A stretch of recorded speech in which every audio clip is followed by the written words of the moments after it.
오늘 이 1절 말씀을 보니까요, 하나님께서 말씀하시고 계십니다. 인자야 내 발로 일어서라 라고 말씀하고 계십니다. 우리 당시 에스겔이 처한 상태를 보면요, 이 에스겔은 제사장의 신분이었지만 이 바벨론의 포로로 끌려가서 아주 절망 가운데 있었습니다. 그래서 이 절망과 낙심 가운데 있었지만 하나님께서는 그 택하신 백성들을 내버려 두시지 않으시죠. 그러면서 하나님께서 오늘 1절에 어떻게 말씀하십니까? 내 발로 일어서라 라고 얘기하고 있습니다. 하나님께서 내게 말하리라 라고 얘기하고 있습니다.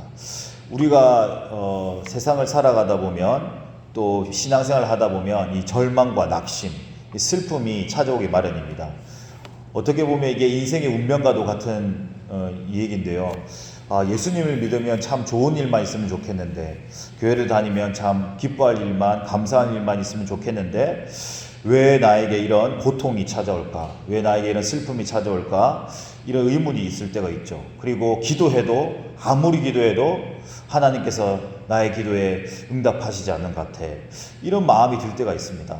그렇지만 오늘 어떻습니까? 이 에스겔이 처한 이 절망적인 상황, 정말 바벨론의 포로로 끌려가서 언제 죽을지도 모르는 그런 상황 속에서 하나님께서 찾아오신다는 것입니다. 여러분, 그 사실을 믿음으로 붙잡으시기 바랍니다. 마귀는 어때요? 마귀의 특징이 뭡니까? 마귀는 하나님을 불신하게 하는 거예요. 의심하게 하는 거예요. 처음에 그 마귀가 이 아담과 하와를 꼬드겼을 때 어떻게 했습니까? 죽을까 하노라. 정령 죽는다고 했는데 죽을까 하노라 하면서 말씀을 아주 교묘하게 바꾸죠. 그러면서 그렇게 되지 않는다, 죽지 않는다, 내가 눈이 밝아져서 하나님과 같이 된다, 이러면서 유혹을 하지 않습니까?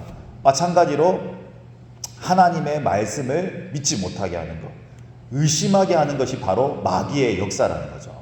예수님께서도 부활하시고 당시에 많은 사람들에게 나타내 보였습니다. 그 부활체의 모습으로 정말 많은 사람들에게 나타나 보였지만, 예수를 배웠고 경배하나 아직도 의심하는 자가 있더라는 거예요.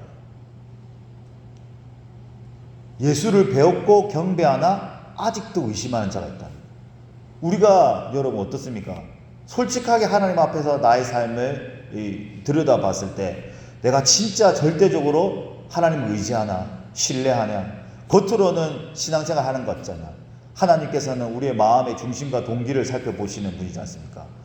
우리 때때로 어떻습니까? 하나님을 원망하고 의심하기도 하고, 정말 낙심할 때는 하나님께서 어디 있냐 이러면서 불평하지 않습니까?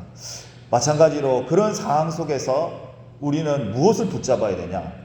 그 의심과 불신이 아니라 하나님의 언약의 말씀을 붙들어야 될 줄로 믿습니다. 하나님께서는 반드시 우리를 회복시키시고 소망을 주시고 또한 가장 좋은 곳으로 우리에게 주시는 하나님 아버지인 줄로 믿습니다. 이 믿음이 흔들리면 안 되는 거예요. 어떠한 상황 가운데서. 이게 너무나 중요한 거예요, 여러분. 믿음을 내가 붙잡느냐, 의심을 붙잡느냐, 이거는 나의 몫이거든요. 내가 말씀을 붙잡을 것이냐, 아니면 나의 생각을 붙잡을 것인가, 이게 매일매일의 나의 영적인 전투의 삶인 것입니다. 내가 어느 것을 붙잡을 것인가, 거기에 따라서 우리의 운명이 결정되는 거예요. 자, 당시에 이 에스겔의 상황을 한번 보십시오. 바벨론의 포로로 잡혀가서 언제 죽을지도 모르는 그 상황 가운데서도 오늘 말씀의 1절에 어떻게 기록됐습니까? 인자야 내 발로 일어서라, 내가 내게 말하리라. 오늘도 하나님께서는 나에게 다가와 말씀해 주시지 않습니까? 할렐루야. 여러분, 오늘 보십시오. 오늘도 건강한 모습으로 이 새벽에 나와서 하나님 앞에 예배하고 기도할 수 있다는 것, 이것만으로도 우리가 감사와 찬양을 올려야 되지 않겠습니까? 또 오늘 저를 통해서 하나님께서 이렇게 말씀을 여러분에게 들려주고 있지 않습니까? 그래서 여러분, 이 예배를 드릴 때, 우리가 말씀을 들을 때는 그냥 한 귀로 듣고 한 귀로 흘리면 안 돼요.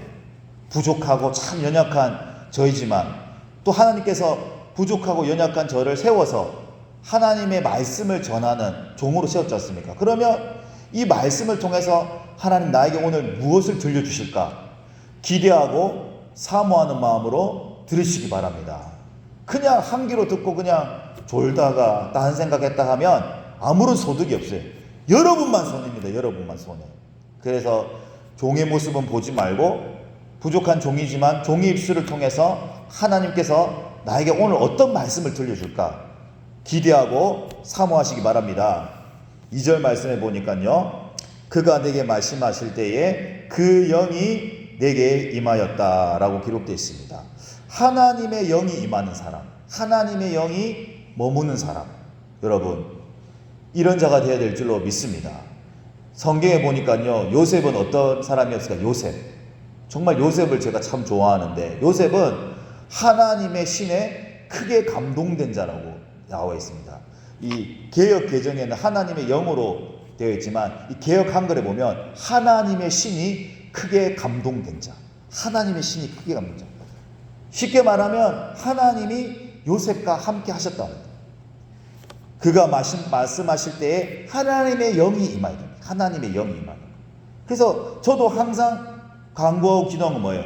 성령 하나님께서 나를 사로잡아 주시옵소서. 사람의 말을 하면 안 됩니다.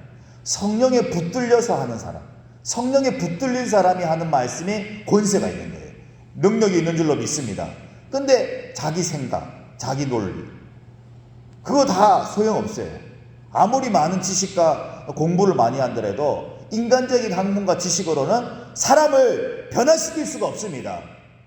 진정한 설교자와 목회자는 어떤 사람이냐? 하나님의 영이 임하는 사람이에요. 할렐루야. 하나님의 영이 머무는 사람, 성령의 능력이 그 사람을 사로잡아야 돼요. 붙들어야 돼요. 그래서 내가 하는 것이 아니라 나를 통해서 성령님이 말씀하실 수 있어요. 그럴 때 어때요? 역사가 일어나는 거예요. 변화가 일어나는 거예요. 그래서 선지자인 이 에스겔에도 하나님의 영이 임하셨다. 그리고 어떻게 했습니까? 그가 나를 일으키시고 내 발을 세우시기로 그 말씀하는 자의 소리를 들었다고 하는 거예요. 중요한 건 뭡니까? 2절 하반절에 말씀하시는 자의 소리를 들으니. 할렐루야. 하나님의 음성을 들으시기 바랍니다, 여러분. 하나님의 음성을 듣는 것이 너무나 중요해요. 하나님의 음성을 듣는 삶. 하나님의 음성을 듣는 사람을 이상하게 생각하는 사람이 있어요. 어떻게 하나님의 음성을 들을 수가 있지? 여러분, 어떻게 우리가 하나님의 음성을 들을 수 있어요? 첫 번째로 가장 중요한 건 뭡니까? 기록된 이 성경의 말씀을 통해서 우리가 매일매일 이 생명의 삶으로 큐티를 하지 않습니까? 이거요. 말씀이 하나님이 나에게 대화를 걸어오는 거예요. 대화를. 말씀으로써. 대화하자고 말씀으로 하나님이 나에게 다가오시는 거예요. 그렇기 때문에 우리가 이 말씀 묵상을 해야 되는 거예요. 이게 예전에 역사책이 아니라 문학책이 아니에요. 소설책이 아니에요. 지금도 살아 역사하시는 하나님의 말씀인 줄로 믿습니다.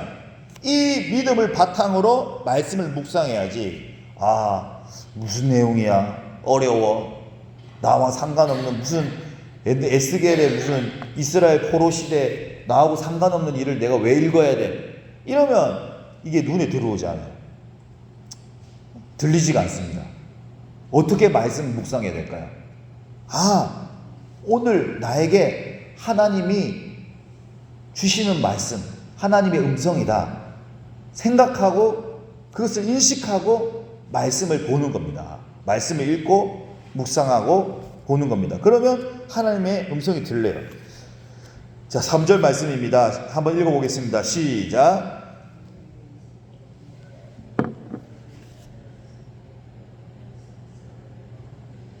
보내노라. 그들과 그 조상들이 범죄하여 오늘까지 이르렀나니. 자, 이스라엘의 죄악에 대해서 하나님께서 분명히 얘기하고 있습니다. 패역한 백성이라고 하죠. 패역한 백성. 패역한 백성이 뭐예요? 하나님의 뜻에 어긋난 백성. 하나님의 뜻에 불순종하는 것. 하나님의 뜻을 거역하는 것이 패역한 거예요. 이 패역한 백성, 나를 배반하는 자. 이게 뭐예요? 나를 배반했다는 건 뭡니까? 결국 이 바벨론의 포로로 끌려간 이유가 뭐죠? 우상숭배지 않습니까? 우상숭배. 우상숭배는 무엇입니까? 우상숭배는 하나님 앞에서 바로 영적인 간음죄예요. 영적 간음죄. 영적 간음죄. 요즘에 우리가 이 간음죄가 간통죄가 폐지돼서 사람들이 이런 것들이 너무 이 인식이 없어요. 근데 어떻습니까, 여러분? 아주 큰 거잖아요. 부부 사이에 만약에 간통죄, 배우자 외에 간음죄를 저질렀다? 이거는 예전에는 참 용서할 수 없는 죄였지 않습니까? 우리가 결혼을 할 때도 이 사람과 함께 끝까지 평생을 가겠다라고 우리가 결혼을 드리는데 요즘에 어떻습니까? 뭐 다 각기 사정은 있겠지만 예전보다 어떻습니까? 뭐 이혼하는 거, 헤어지는 것을 아주 쉽게 생각해요. 그리고 배우자가 있지만 다른 사람을 만나는 거. 우리 베델교회에는 없겠지만 세상 사람들은 다 그렇게 살아가는 거예요. 우상 숭배하는 거는 어떻습니까? 바로 이스라엘과 하나님께서 하나님이 언약의 백성으로 맺었는데 하나님 외에 다른 신을 섬긴다는 건 바로 영적인 이 간음죄라는 거예요. 그렇기 때문에 하나님께서는 아주 어때요? 질투하시는 하나님이시죠. 왜? 우리를 너무나 사랑하시기 때문에 온전히 우리와 사랑을 나누기 위해서. 그래서 성경에는 이스라엘 자손을 어떻게 표현합니까? 나의 사랑, 나의 신부라고 표현하게 하고 내가 너를 어릴 때부터 너를 키웠다. 자녀처럼. 근데 그게 적나라하게 나오죠. 여러분 이 오늘 다 얘기할 줄이지만 정말 너를 그렇게 하나밖에 없는 딸처럼 나의 사랑하는 딸처럼 했는데 주변에 있는 강대국을 섬기면서 그거를 어떤 그 성적인 행위까지 묘사하죠. 성경에는. 그만큼 너희가 뭐 하체를 드러냈다. 이집트와 뭐 이런 이 애굽에 그러면서 하나님께서 엄청나게 분노하시는 겁니다. 그런 자에게 내가 너를 보내노라. 그 조상들이 범죄하여 오늘까지 이르렀나니 라고 이렇게 그에 대해서 얘기하고 있습니다. 그리고 4절 말씀해 보니까요. 이 자손은 어떻습니까? 얼굴이 뻔뻔하고 마음이 굳은 자니라. 얼굴이 뻔뻔하고 마음이 굳은 자. 여러분 우리가 양심이 있으면 그래도 하나님의 성령이 있으면 죄를 지으면 어때요?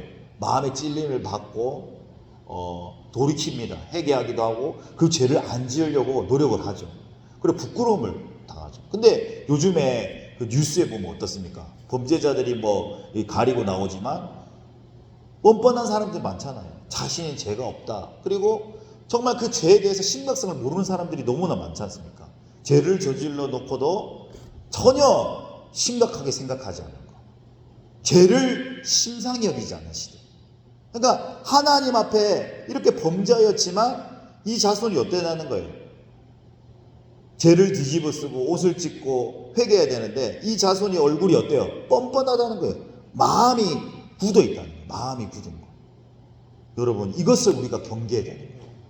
말씀이 선포가 될 때 여러분 에베소 6장 4절 말씀처럼 하나님의 말씀 그 성령의 검이 여러분의 심령을 쪼갤 때에 여러분이 통회하고 자복하는 일이 일어나야 되는데 다 그냥 한 귀로 듣고 한 귀로 흘려요. 죄에 대해서 심각하게 생각하지 않아요. 다 그렇게 사니까 나도 그렇게 산다. 그냥 휩쓸려 가는 거예요. 자기의 소견에 옳은 대로 행하는 그런 시대에 살고 있다는 거예요. 아무리 좋은 말씀이 선포돼도 그냥 좋은 말씀 들었다. 그냥 예배당 문을 나서고 나면 잊어버리는 거예요. 여러분 진짜 하나님을 만난 사람은 어떻습니까? 진짜 하나님 만난 사람은 작은 죄도 어때요? 작은 죄도 엄청 그 죄를 가지고 괴로워하는 거예요. 그 죄를 짓지 않으려고 엄청나게 노력하는 거예요. 어떻게 하면 하나님의 뜻대로 살까? 그렇게 항상 하나님을 인식하며 하나님 앞에 살려고 발버둥을 치는데 어때요? 마음이 굳은 자. 죄가 어때요?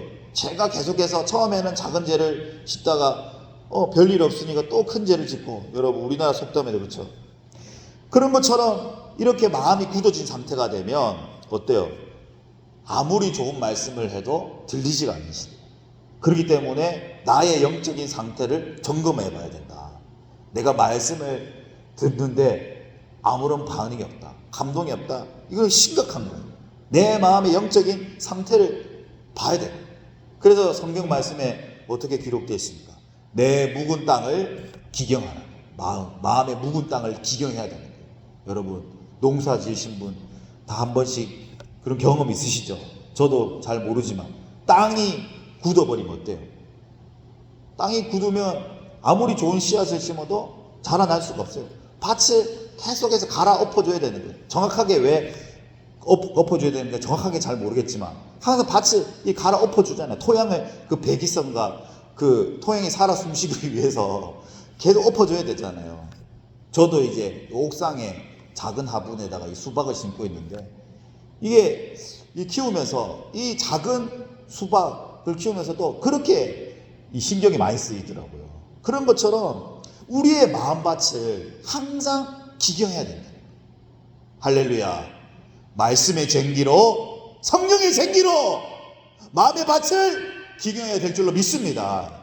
그렇게 내버려 두면 어때요? 마음이 굳어져 가지고 하나님의 좋은 말씀의 씨앗이 떨어져도 어때요? 그 뿌리가 날 수가 없는 거예요. 열매를 맺을 수가 없다는 겁니다. 그러니까 항상 성령 안에서 깨어야 돼요. 성령의 쟁기로, 말씀의 쟁기로 내 마음밭을 갈아엎어야 되는 거예요. 그래서 어떤 밭이 돼야 돼요? 좋은 밭이 돼요. 예수님의 그 씨 뿌리는 비유에 보십시오. 길가에 떨어집니다. 가시밭에 떨어집니다. 좋은 땅에 떨어지면 어때요? 30배, 60배, 100배 열매를 맺을 수 있다는 것입니다. 할렐루야! 그래서 우리는 어떤 밭이 돼야 되냐, 여러분? 사람들은 외모를 가꾸지만 우리 그리스도인들은 항상 이 마음의 밭을 가꿔야 되는 거예요. 예수 그리스도가 거하는 그 성령이 거하는 하나님의 정원이 되야 돼요. 할렐루야. 하나님의 정원. 너무 아름답지 않습니까? 내 마음밭을 아름답게 가꾸어서 성령님이 편하게 거할 수 있는 그런 하나님의 아름다운 처소가 되어야 될 줄로 믿습니다. 우리 토요일만 되면요, 우리 집사님, 권사님들이 교회 구석구석을 청소를 해요. 화장실도 청소하고 이 중고등부실도 쓸고 닦고 그분들이 한 번도 빠지지 않고 와요. 토요일마다.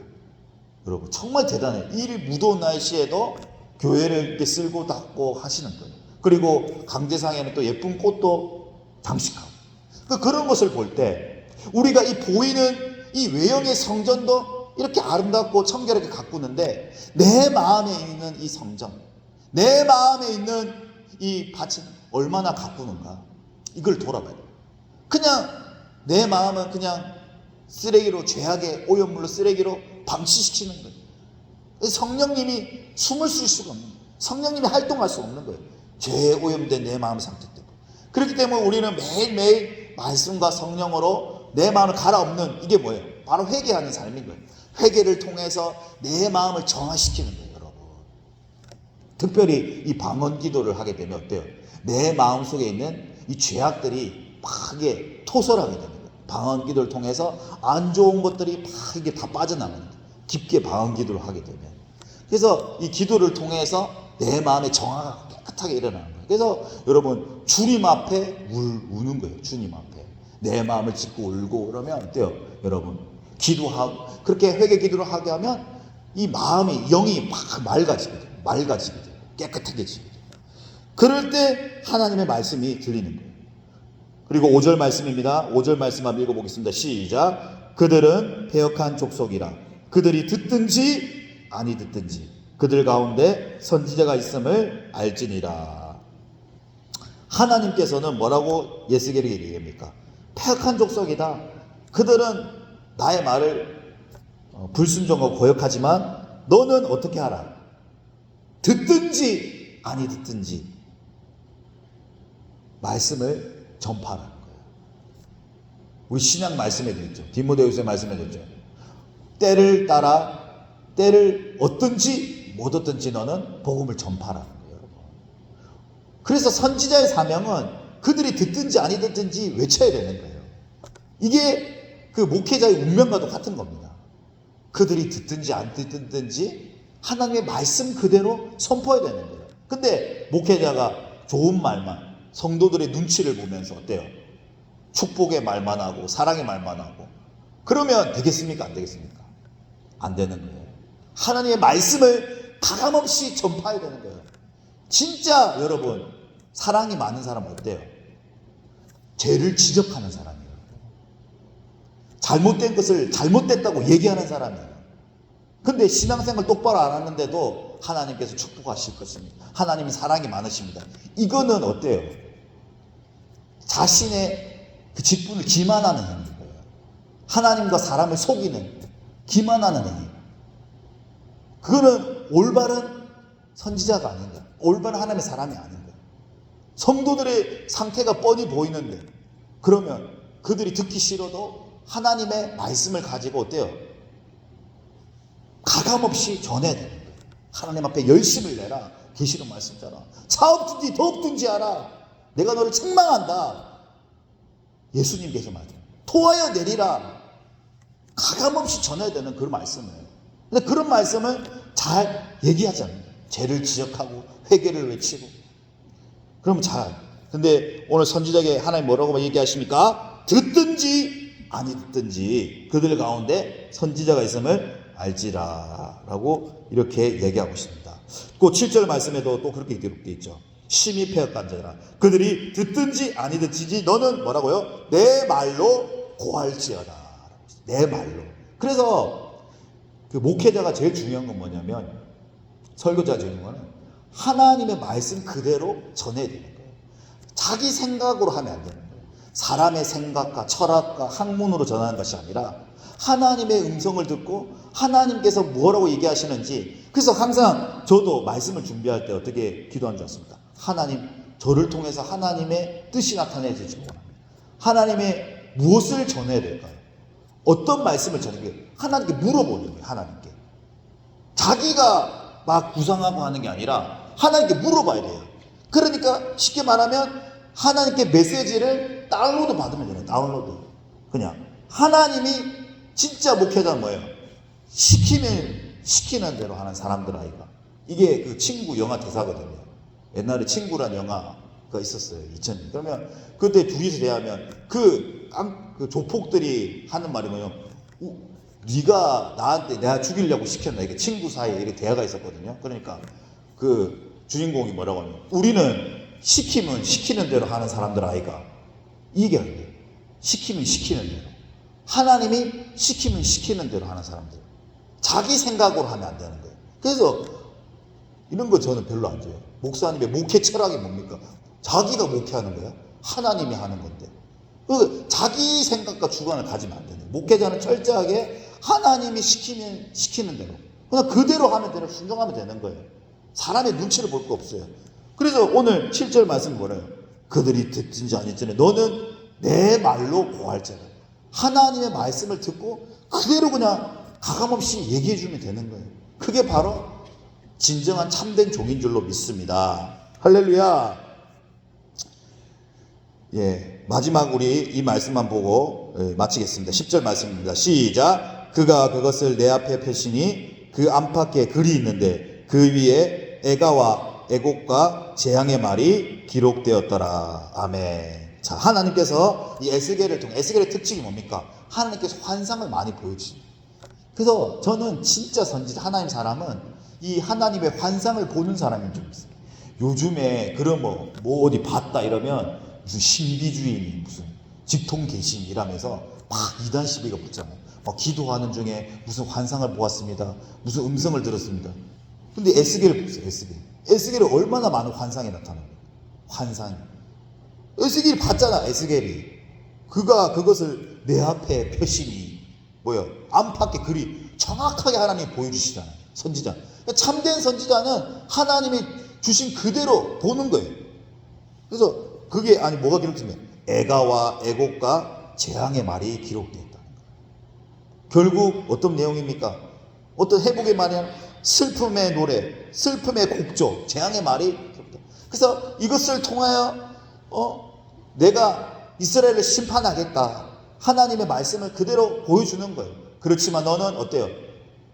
보여준 그대로 전하라. 자, 그래서 우리가 오늘 말씀의 결론이 뭡니까? 우리는 하나님의 뜻대로 항상 움직여야 되는 사람입니다. 그래서 우리가 기도할 때도 내 기도를 하면 안 돼요. 정말 중요한 겁니다. 기도할 때도 어떻게 기도해야 돼요? 하나님, 무엇을 위해 기도해야 될까요? 이렇게 한번 바꿔보세요. 기도. 하나님, 누구를 위해 기도할까요? 그러면 하나님이 생각나게 해주세요. 아, 내 구역에 이 사람이 떠오르게 하면 갑자기 그 사람이 막 모습이 떠올라. 하나님, 누구를 위해 기도해야 될까요? 무엇을 위해 기도해야 될까요? 그러면 하나님이 가르쳐 주시는 거예요. 그것을 그대로 순종해서 기도하는 사람이 참된 기도죠.